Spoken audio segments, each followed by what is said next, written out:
몇 년 전 저는 중고 거래를 통해서 노트북을 구매했던 적이 있습니다. 그때 판매자가 부득이하게 자신이 집 밖으로 나올 수가 없는 상황이라고 해서 판매자의 집에까지 들어가서 노트북의 상태를 점검하고 그렇게 노트북을 구매하기로 했습니다. 판매자의 집에 도착한 저는 이제 판매자에게 노트북과 관련된 몇 가지를 질문하면서 노트북의 상태를 점검하고 있었습니다. 그때 이 노트북을 판매하던 사람이 매우 조심스럽게 저에게 질문을 던졌습니다. 혹시 직업이 목사님이세요? 라고 저한테 질문을 던졌는데 너무 놀란 저는 예, 맞습니다. 라고 대답하지 못하고 마치 나쁜 짓 하다 들킨 사람처럼 그걸 어떻게 아셨어요? 하고 물었습니다. 알고 보니 그분은 서울 온누리교회 청년이었는데 제 말투, 제 표정, 제 제스처를 보니까 목사들에게서 나타나는 그 몇 가지 공통적인 특징이 보이더라는 것입니다. 아, 이분은 분명히 목사이겠구나 하는 확신을 가졌고 물어봤는데 정말로 제가 목사인 것이 드러난 것이죠. 그러면서 자신이 얼마 전에 집에서 사업을 시작을 했는데 이왕 오신 김에 개업 예배를 좀 드려주면 안 되겠냐고 부탁을 하는 것입니다. 그래서 개업 예배는 담당하고 있는 목사님을 통해서 정식으로 예배를 드리고 이왕 왔으니 개업 기도는 해드리겠다. 그래서 같이 기도를 나눈 적이 있습니다. 중고로 노트북을 구매하러 들어갔다가 제가 목사인 것이 드러나서 갑자기 또 개업 기도를 해드리는 이런 아주 특별한 기억이 제게 있습니다. 그런데 그 일 이후로 어디 가서 말 한마디를 하고 행동 하나하나를 할 때마다 자꾸만 신경 쓰이는 것이 생겼습니다. 내 말과 내 행동 속에서 내가 목사라는 것이 너무 쉽게 드러나고 있다라는 것이 저에게 부담감으로 작용하기 시작한 것이죠. 그 이후에도 이제 중고 거래를 몇 차례 진행을 했는데 이 중고 거래의 묘미는 가격을 흥정하는 거거든요. 그런데 왠지 목사인 것이 드러나면 가격을 깎아달라고 말하기도 좀 민망할 것 같고 또 목사인 것이 드러나면 누군가의 관계 속에서 늘 내가 먼저 양보하고 희생해야 될 것 같고 또 내가 목사인 것이 드러나면 혹 나의 연약함 때문에 시험에 빠지는 사람들도 분명히 있을 것 같고 그래서 교회 바깥에서는 그리고 처음 만나는 사람들과의 관계 속에서는 되도록이면 내가 목사라는 거, 그리스도인이라는 거 티내지 말고 살아야겠다. 이렇게 결단하며 살았던 적이 있었습니다. 부끄러운 시간들이죠. 우리 성도님들은 혹시 어떻습니까? 각자 살아가는 그 삶의 자리에서 이미 나에게 새겨져 있는 그리스도의 흔적, 그 그리스도인이라는 표시, 그 티를 좀 내면서 살아가고 계십니까? 아니면 제가 그랬던 것처럼 그 그리스도인으로서 생기는 이 거룩한 부담감이 너무 싫어서 내가 그리스도인이라는 사실, 나에게 새겨진 그 그리스도의 흔적을 최대한 가리우고 숨기면서 그렇게 삶의 자리를 살아가고 계십니까? 코로나 팬데믹 이후에 이 세상은 부정적인 편견을 가지고 한국교회와 성도들을 바라보고 있습니다. 실제로 제가 최근 길거리 전도를 나가 보니까 정말로 매몰차게 내미는 전도지와 선물을 뿌리치고 가시는 분들이 코로나 이전보다 훨씬 많아졌다는 게 체감이 됩니다. 그렇다 보니까 더더욱 직장과 관계와 사회 안에서 내가 그리스도인이라는 사실을 숨기고 티내지 않는 그리스도인으로 살아가려 하는 분들이 점점 많아지고 있습니다. 지금까지는 내가 그리스도인이라는 그 표면적인 사실이 그나마 주일에 교회로 와서 예배드리는 것, 그거 하나로 좀 드러나고 있었는데 이제는 온라인 예배를 통해서 교회에 나오는 일도 하지 않다 보니까 정말 자신의 삶에 그리스도인다운 그 어떠한 일들도 특징도 나타나지 않는 분들이 한국교회에 점점 더 많아지고 있는 추세인 것입니다. 이런 추세대로라면 과연 우리 한국교회는 어떻게 될까요? 크리스천북 뉴스라는 사이트에 1920년대 미국 교회의 영적 대공황, 한국교회가 받아야 할 교훈이라는 칼럼이 실렸습니다. 이 칼럼의 내용을 제가 화면으로 요약해 보았는데요. 이렇습니다. 20세기 초 스페인 독감 그 팬데믹 이후에 미국 교회에 영적 대공황이 찾아왔는데 팬데믹 이후에 90%였던 출석률이 50%로 떨어지고 그중에 남자 신자들은 10분의 1로 급감해버리고 교회 학교 아이들은 300만 명이나 감소했다고 합니다. 선교 헌금은 40%가 줄었고 선교사로 지망하는 지망생들은 10분의 1로 감소했고 무엇보다도 사회에 그 기독교에 대한 호감도는 78%에서 33%로 줄어들고 오히려 기독교에 대한 비호감도는 67%로 늘어나는 일이 이 팬데믹 이후에 미국 교회 안에 일어났다는 것입니다. 한국 교회도 이 코로나 팬데믹 이후에 미국의 영적 대공황처럼 한국 교회에도 동일한 영적 대공황이 나타나지 않겠느냐라는 우려가 여기저기서 터져나오고 있습니다. 이 엄청난 위기를 우리는 어떻게 극복할 수 있을까요? 저는 그 극복의 열쇠가 바로 하나님이 이 땅에 심으신 교회, 곧 우리 그리스도인들에게 있다고 믿습니다. 하나님은 역사 가운데에 어떠한 어려움 중에도 교회와 그리스도인들을 통해서 그 모든 일들을 해결해 주셨기 때문입니다.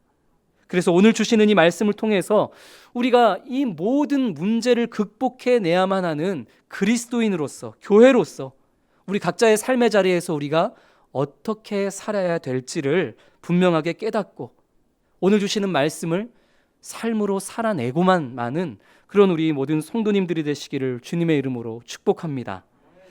요한복음 8장 12절 말씀을 통해서 예수님은 자신에 대해서 말씀하시기를 나는 세상의 빛이라 말씀하셨습니다. 예수님이 세상의 빛이심은 그분의 인격과 그분의 말씀과 그분의 가르침, 그분의 교훈, 그분의 행함을 통해서 분명하게 드러나고 있기에 예수님이 세상의 빛이라는 것은 의심할 여지가 없습니다.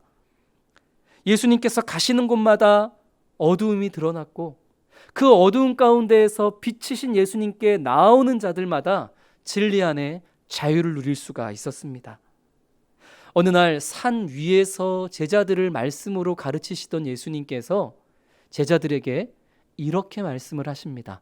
오늘 본문 마태복음 5장 14절인데요. 우리 14절 말씀 같이 읽겠습니다. 너희는 세상의 빛이라 산 위에 있는 동네가 숨겨지지 못할 것이요. 아멘. 예수님께서 말씀하시기를 나만 세상의 빛인 것이 아니라 누구도 세상의 빛이다? 너희도 세상의 빛이다 말씀하시는 겁니다.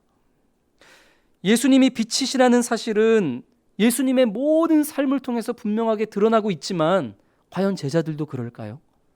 제자들이 자신의 모습을 돌아보았을 때에 감히 나 스스로를 세상의 빛이라고 할 만한 모습은 하나도 발견할 수 없었을 것입니다. 그럼에도 불구하고 예수님은 제자들을 향해서 너희는 세상의 빛이라 말씀하십니다. 우리가 여기서 분명하게 눈여겨봐야 될 것은 이것은 명령형으로 쓰여진 게 아니라는 거예요.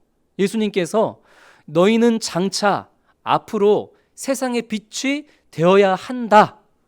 너희는 세상의 빛이 되라. 명령하신 것이 아니라 너희는 이미 세상의 빛이다. 너희는 이미 세상의 빛이다. 내가 세상의 빛인 것처럼 너희도 이미 세상의 빛이라고 직설법을 사용해서 예수님은 선언을 하고 계신 것입니다. 너희는 세상의 빛이라는 이 예수님의 말씀은 1차적으로는 12 제자를 향해 하신 예수님의 선언이지만 조금 더 넓게 생각해 보면 그 제자들을 통해서 이 땅에 세워진 모든 교회, 모든 그리스도인들, 바로 이 자리에 있는 저와 우리 성도님들을 향한 예수님의 직접적인 선언인 줄로 믿습니다. 예수님께서 여기 모인 우리들을 세상의 빛이라고 선언해 주신 것입니다. 이것이 우리가 가지고 가야 할 정체성인 것이죠. 우리 옆에 있는 분들에게 그렇게 한번 말씀해 주십시오. 당신은 세상의 빛입니다. 나 자신에 대해서도 그렇게 소개하십시오. 나는 세상의 빛입니다. 내가 세상의 빛이라고 스스로 말하는 것은 참으로 민망한 일이죠. 그러나 예수님께서 우리 모두에게 주신 소명이 바로 그것입니다. 우리 모두가 세상의 빛이라는 것입니다. 그래서 오늘 우리가 세상의 빛으로서 어디에 있어야 하고 그 자리에서 어떤 모습으로 살아야 하는지에 대한 예수님의 말씀을 함께 나누기를 원합니다.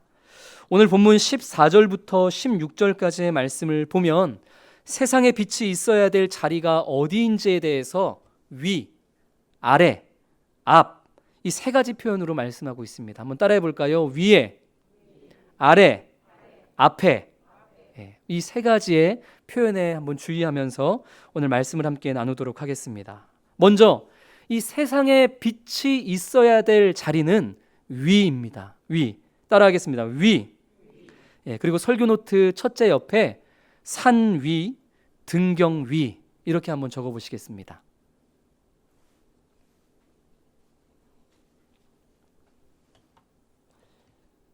마태복음 5장 14절과 15절 말씀 우리 같이 한번 읽겠습니다. 시작. 너희는 세상의 빛이라. 산 위에 있는 동네가 숨겨지지 못할 것이요 사람이 등불을 켜서 말 아래에 두지 아니하고 등경 위에 두나니 이러므로 집안 모든 사람에게 비치느니라. 아멘. 세상에 빛이 있어야 될 자리는 바로 위에 있는 자리라는 겁니다. 산 위에 있는 동네 그리고 등경 위에 있는 등불이 바로 세상에 빛이 위치해야 할 자리다라는 것이죠. 산 위에 있는 동네는 어디서나 보입니다. 저 높은 곳에 노출되어져 있는 동네이기 때문에 보고 싶지 않아도 고개만 들면은 동서남북 어디에서나 보이는 게 산 위에 있는 동네입니다. 그래서 예수님은 산 위의 동네는 결코 숨겨질 수가 없다 말씀하시는 거죠. 그리고 예수님은 이 세상의 빛은 등경 위에 있는 등불의 위치가 되어야 한다고 말씀하고 있습니다. 바로 그 등경 위의 자리만이 집안에 있는 모든 사람들이 볼 수 있도록 노출되어진 자리이기 때문인 것이죠. 산 위의 동네, 등경 위의 등불 자리, 이것이 의미하는 게 무엇이겠습니까? 세상의 빛으로 살아가는 모든 그리스도인들은 어디에서든지 누구 앞에서든지 내가 그리스도인이라는 사실을 노출해야만 하고 노출되어져야만 한다는 사실입니다. 우리가 그리스도의 흔적을 가진 자라는 것, 우리가 하나님의 은혜를 받은 자라는 것, 우리가 예수 그리스도의 제자라는 것은 숨겨져서도 안 되고 숨겨질 수도 없는 어디에서 누구에게라도 드러나야 하는 거룩하게 노출되어져야만 하는 사실이라는 말씀입니다. 제가 가족들과 함께 큰 대형마트에 갔을 때의 일입니다. 혼자서 필요한 물품들을 좀 이렇게 찾아보고 있었는데 저 멀리서 저를 발견한 제 첫째가 반가워하면서 저를 부르며 제게 달려오는 겁니다. 근데 이 아이가 저를 부를 때에 아빠 하고 부르면서 달려왔던 것이 아니라 목사님, 박지만 목사님 하고 부르면서 달려오는데 정말 그 마트 안에 있던 모든 사람들이 다 저를 쳐다보는 것 같아서 아이는 반갑게 저에게 달려오고 있지만 저는 달려오는 아이를 보면서 얼마나 화가 났는지 모릅니다. 달려와서 제 품에 안긴 아이에게 저는 너 왜 사람 많은 데서 아빠라고 안 부르고 목사라고 불러? 이러면서 아이를 아주 윽박질렀습니다. 그랬더니 이 아이가 정말 깜짝 놀라고 당황하면서 저에게 말하기를 아빠는 아빠가 목사라는 게 부끄러워서 그래? 라고 묻는데 저는 그때 그 아이의 말이 정말 저를 향한 하나님의 말씀처럼 들렸습니다. 그리고 그 아이의 앞에서 한동안 아무 말도 하지 못하고 얼어붙어 있었습니다. 저는 산 위의 동네로, 등경 위의 등불로 세상 앞에 드러나는 목사와 그리스도인으로 살아가는 것이 너무 부담스러워서 그 부담이 너무 싫어서 위에서의 삶이 아니라 아래에서의 삶을 살고 있었던 것입니다. 거룩한 노출이 두려워서 세상의 빛이라는 나의 정체성을 습관적으로 숨기며 살아가고 있었던 것입니다. 그 당시에는 제가 이 청년 사역을 하고 있었을 때였는데요. 이게 얼마나 습관적이었는지 제가 청년들이랑 어디 멀리 식사를 하러 가고 어디 답사를 가면은 장난으로 야 니들 나한테 목사라고 부르지 말고 팀장님이라고 불러. 과장이라고 불러? 이러고 장난을 쳤는데 그 장난이 사실은 장난이 아니었던 거죠. 목사라고 그리스도인이라고 불려서 이 부담스러운 그런 행동을 하기가 싫어서 자유롭고 싶어서 나도 세상 사람들과 똑같은 그런 자유함을 누리고 싶어서 청년들에게 그렇게 얘기를 하고 했던 것입니다. 습관적으로 이 거룩한 노출을 숨기며 살아왔던 그 제 모습을 아이의 그 말 속에서 발견하고서는 바로 9주 청년 예배 설교 시간에 이야기를 하면서 저의 부족함과 부끄러움을 청년들 앞에 고백했던 적이 있습니다. 아직 부족하고 연약한 내가 산 위의 동네처럼 등경 위의 등불처럼 모든 사람에게 노출되는 그리스도인으로 살아가는 것이 오히려 하나님의 이름에 먹칠을 하는 것일 수 있기 때문에 나는 위에서 드러나는 삶을 살고 싶지가 않다 말하는 분들이 있을 것입니다. 지금은 부족하고 조금 더 나의 믿음이 성숙해진 뒤에 그때서야 내가 산 위의 동네로 등경 위의 등불로 어디서든지 예수 믿는 사람임을 선언하고 선포하며 살겠다 말씀하시는 분들도 계실 것입니다. 그러나 우리가 분명하게 알아야 하는 것은 그것은 결코 겸손이 아니라 불신이라는 사실을 우리는 알아야만 합니다. 지금 예수님은 그 12제자가 세상의 빛이라고 불릴 만한 자격을 갖고 있기에 너희는 세상의 빛이라고 말씀하신 것이 아닙니다. 마태복음 5장은 예수님과 제자들이 만난 지 얼마 되지 않은 시점입니다. 예수님과 12제자가 본격적인 그 공생의 사역을 시작한 지 얼마 되지 않은 시점에 예수님은 그 부족하고 연약한 제자들을 향해서 너희는 세상의 빛이라고 말씀하신 것입니다.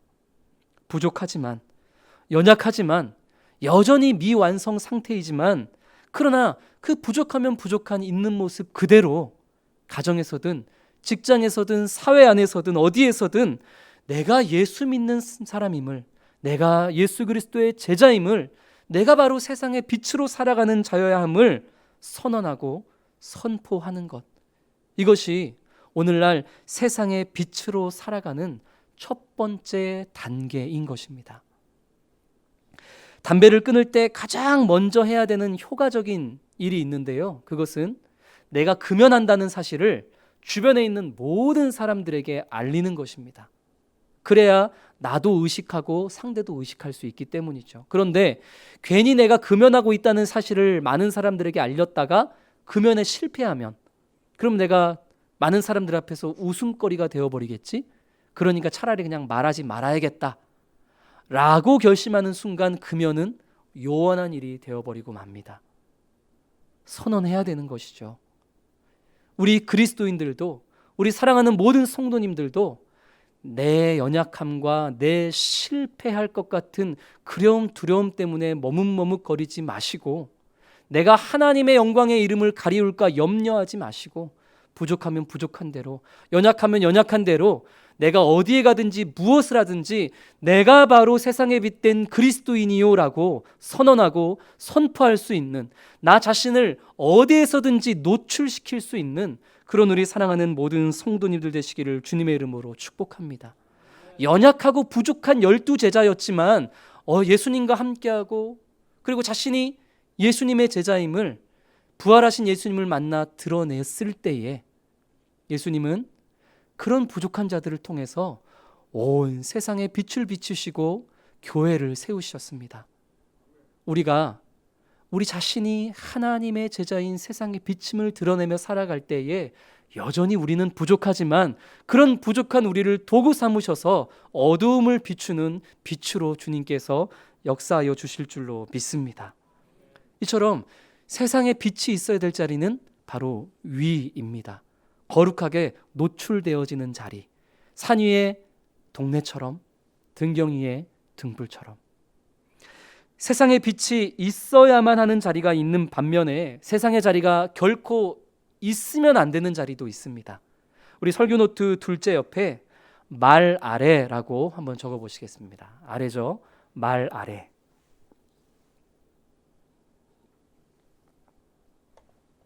(15절) 말씀을 보니 사람이 등불을 켜서 말 아래에 두면 안 된다. 두지 아니하고 예수님 말씀하십니다. 이 말이라는 것은 우리가 부피를 잴 때 한 말, 두 말, 그 말이 지금 여기에 사용된 말입니다.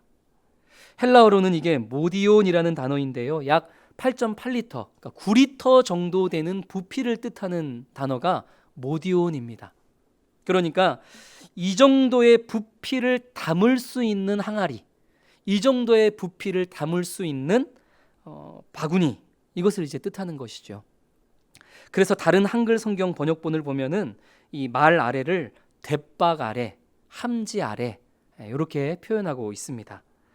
등불을 켜놓고서 이것을 항아리 안에 혹은 큰 바구니 밑에다가 넣어놓으면 어떻게 되겠습니까?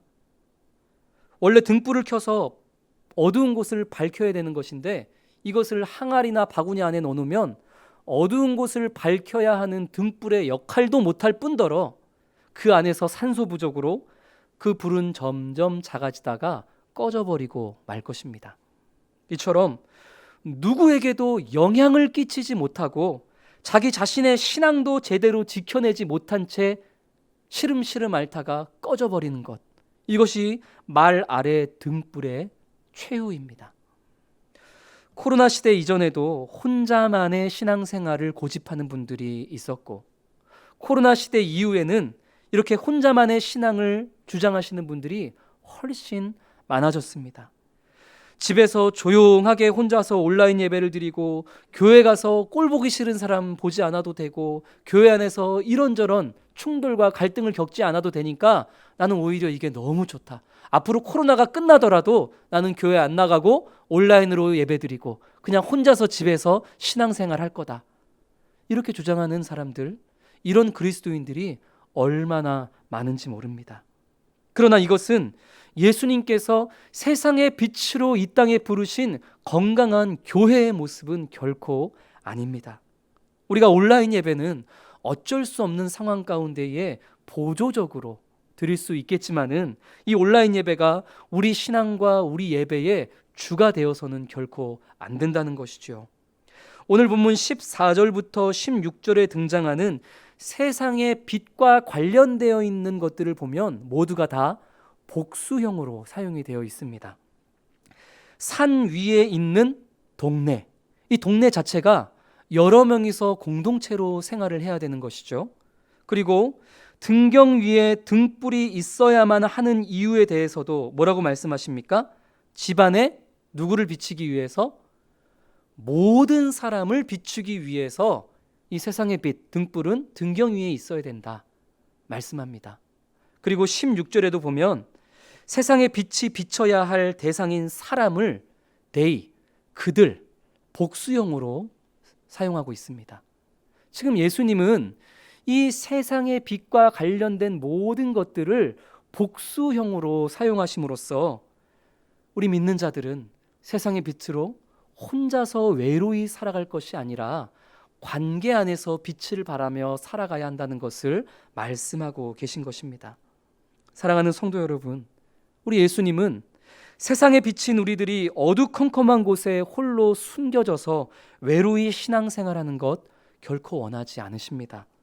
깊은 항아리와 바구니 아래서의 그 조용한 신앙생활이 우리에게 잠깐의 만족은 줄 수 있을지 모르지만, 그러나 나 홀로 신앙생활하겠다는 것은 영향력을 끼쳐야 하는 빛으로 살아가야만 하는 그 사명을 포기하겠다는 것이고, 무엇보다 홀로 신앙생활하다가 서서히 자기 신앙의 불꽃을 꺼트리는 일이 되어버릴 것이기 때문에 우리는 말 아래의 신앙생활은 결탄코 행해서는 안 된다라는 것입니다.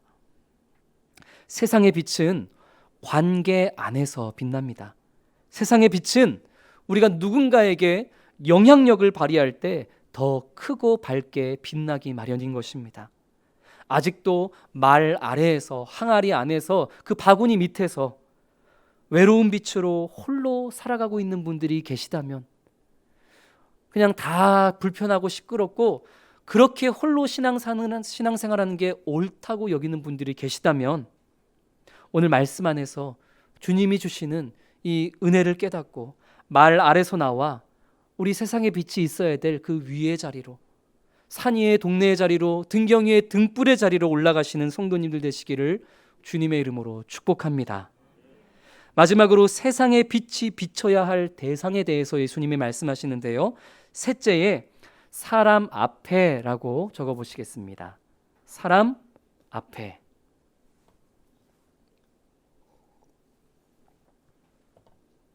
16절 말씀을 같이 읽겠습니다. 시작. 이같이 너희 빛이 사람 앞에 비치게 하여 그들로 너희 착한 행실을 보고 하늘에 계신 너희 아버지께 영광을 돌리게 하라. 아멘. 세상에 비친 우리들은 세상 속에서 세상 사람 앞을 비춰야만 합니다. 예수님은 분명히 사람 앞에, 곧 어두운 가운데 거하고 있는 사람 앞에서 우리의 빛을 비춰야 한다라고 말씀하고 계십니다. 그러나 안타깝게도 오늘날의 한국교회와 대부분의 그리스도인들의 모습을 보십시오. 우리는 어두움에 있는 사람 앞으로 나아가서 빛을 비추려 하기보다는 빛 대신 예수님 앞에서 우리의 빛을 비추기 위해서 계속 모이기만 하고 있습니다.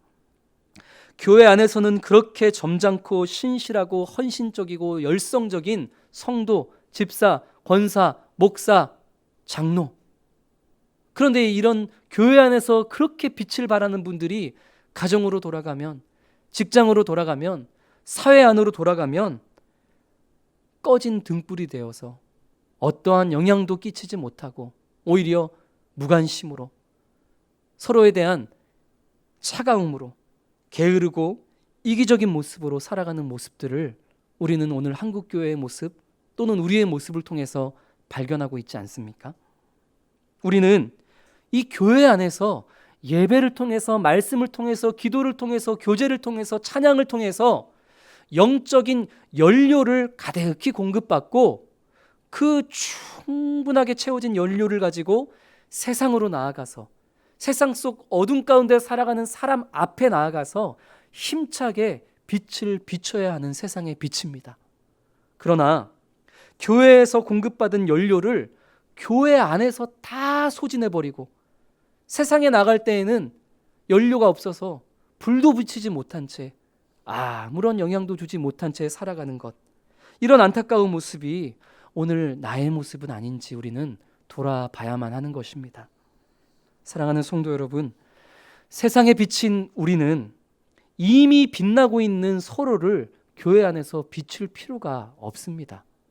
무엇보다도 완전하신 빛된 예수님 앞에서 우리의 작은 빛을 자랑할 필요도 없습니다.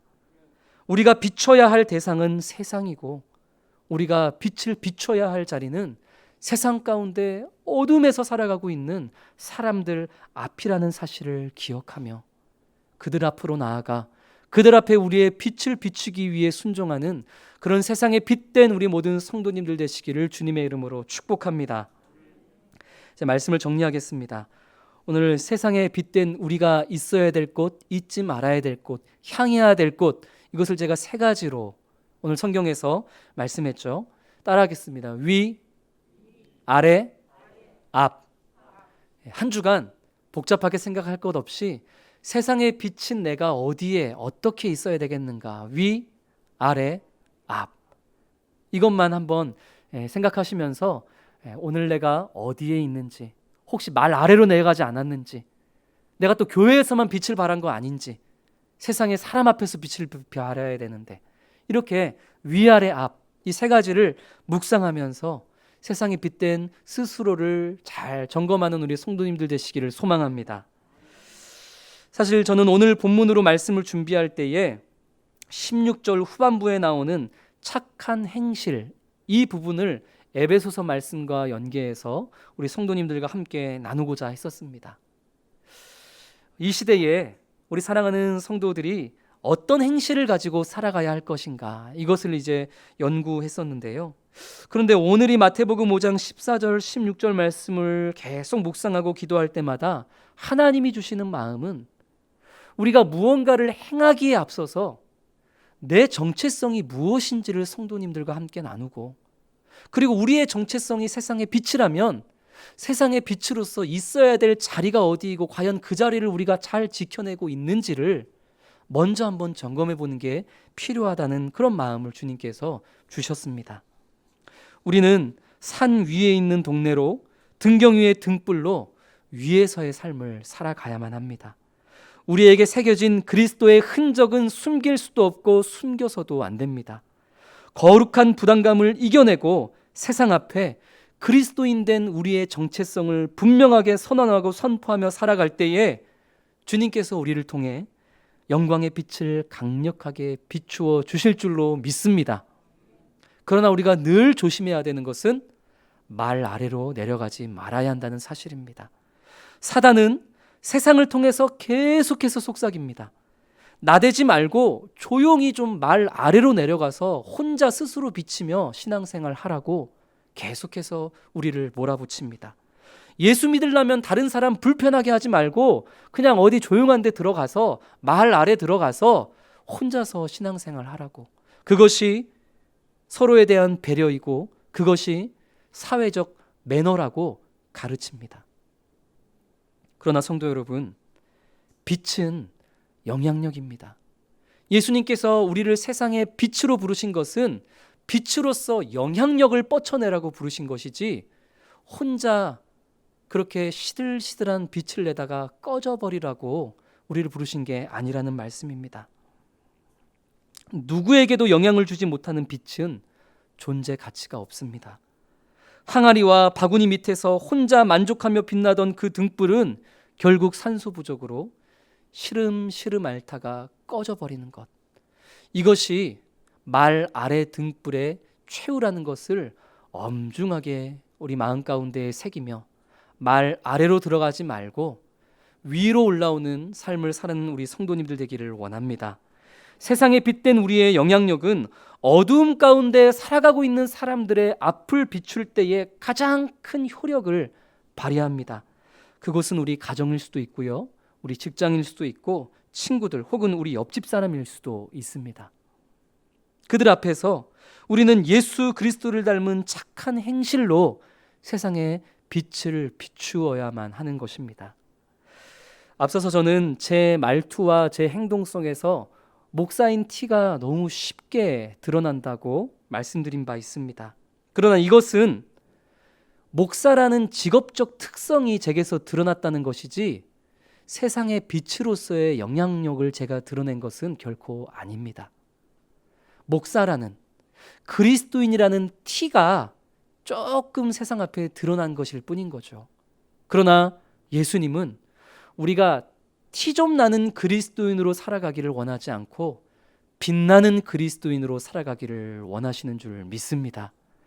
티나는 그리스도인 말고 빛나는 그리스도인, 그런 빛나는 그리스도인으로 우리가 살아가야 되지 않겠습니까? 이 빛은 사랑할 때에만 드러납니다. 원수를 사랑할 때, 용서할 때, 섬길 때, 희생할 때, 무엇보다 때를 얻든지 못 얻든지 우리가 예수 그리스도의 그 복음을 전파할 때에 이 빛은 분명하고 화려하게 빛을 발하며 드러나게 되는 것입니다. 우리 그렇게 세상 앞에서 예수님을 닮은 착한 행실로 빛을 비추며 많은 이들에게 주님을 알게 하고 많은 이들을 주님께로 인도하고 그렇게 하나님께 영광 올려드리는 하루하루를 살아가는 세상의 빛으로 살아가기에 부족함 없는 우리 모든 부산 사랑의 교회 성도님 되기를 주님의 이름으로 축복합니다. 아멘. 우리 오늘 주시는 말씀을 또 기억하고 우리 각자의 마음에 새기면서 함께 기도하겠습니다. 주님이 우리를 세상의 빛으로 부르셨습니다. 이미 우리는 세상의 빛입니다. 세상의 빛은 있어야 될 자리가 있고 지켜야 할 자리가 있고 그 자리에서 해야 될 역할이 있습니다. 우리 성도님들은 그 자리에서 그 역할을 잘 감당하고 계십니까? 우리 시간 기도할 때에 세상의 빛으로 살지 못했던 우리의 모습들, 아니 오히려 세상의 빛이라는 내 정체성을 습관적으로 숨기며 살았던 우리의 모습들을 회개하며 나아가십시다. 우리 또 기도할 때에는 앞으로 우리가 정말로 어디에서든지 누구 앞에서든지 내가 세상의 빛임을, 그리스도인임을 분명하게 드러내며 하나님의 영광을 위하여 구하며 살아갈 수 있는 자들 되어줄 수 있도록 그 능력과 은혜를 허락하여 주시기를 우리 함께 간구하며 나아가기를 원합니다. 함께 기도하시겠습니다. 거룩하신 아버지 하나님, 부족하고 연약한 우리들을 이 세상의 빛으로 삼아주신 은혜를 진심으로 감사드립니다. 아버지 하나님, 연약하고 부족한 우리들이지만 아버지, 우리가 정말 거룩한 노출을 통하여서 이 세상 앞에 하나님의 제자임을 드러내고 아버지, 하나님의 은혜를 받은 자요, 참으로 아버지 세상의 빛으로 살아가야만 하는 자임을 선언하고 선포하며 나아갈 때에 주님께서 부족하고 연약한 12제자를 사용하셔서 하나님의 나라를 이 땅 가운데 이루신 것처럼 아버지 주여, 세상의 빛된 우리들을 통하여서도 주님 역사하심으로 어두움에 빛을 비추고 아버지 주여, 수많은 이들을 주께로 인도하는 그런 거룩한 빛의 도구로 우리를 사용하여 주실 줄로 믿습니다. 아버지 하나님, 코로나 팬데믹으로 인하여서 또 아버지 이런저런 영적인 또 부담으로 인하여서 자꾸만 말 아래의 자리로만 흘러가는 그런 한국교회와 또 아버지 우리 그리스도인의 그런 나약하고 연약한 신앙의 모습을 마주합니다. 아버지 하나님, 말 아래는 결코 아버지 우리가 있어야 될 자리가 아님을 또 아버지 엄중히 주님의 말씀 가운데 깨달을 수 있게 하여 주옵시고, 아버지 하나님, 말 아래에서 우리의 영향력을 잃어가는 자들이 아니라 아버지 주여, 세상 앞으로 나와 참으로 주님의 빛을 비추며 어두운 가운데 살아가고 있는 수많은 사람들 앞을 비춤으로 그들에게 우리 주님을 소개하고 아버지 하나님 주여, 그들에게 참된 진리 안에서의 자유를 누릴 수 있도록 온전한 도구의 역할을 감당하는 우리 모든 성도들 되어줄 수 있도록 주님 역사하여 주옵소서.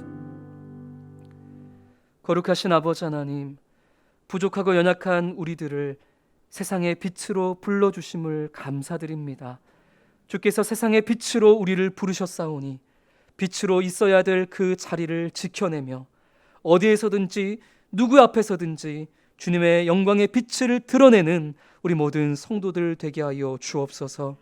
자꾸만 말 아래로 내려가려 하는 한국교회와 우리의 영적 연약함과 무지함이 주님의 능력 안에서 깨어지게 하옵시고, 산 위의 동네처럼 등경 위의 등불처럼 세상 앞에 거룩하게 노출되어지기를 두려워하지 않고 나아가는 모든 성도들 되게 하여 주시옵소서.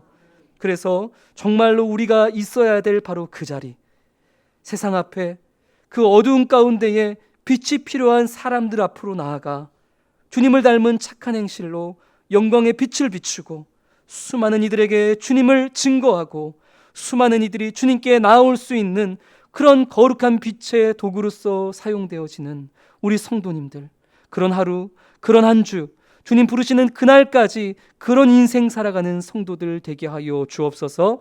예수 그리스도 이름으로 기도드립니다.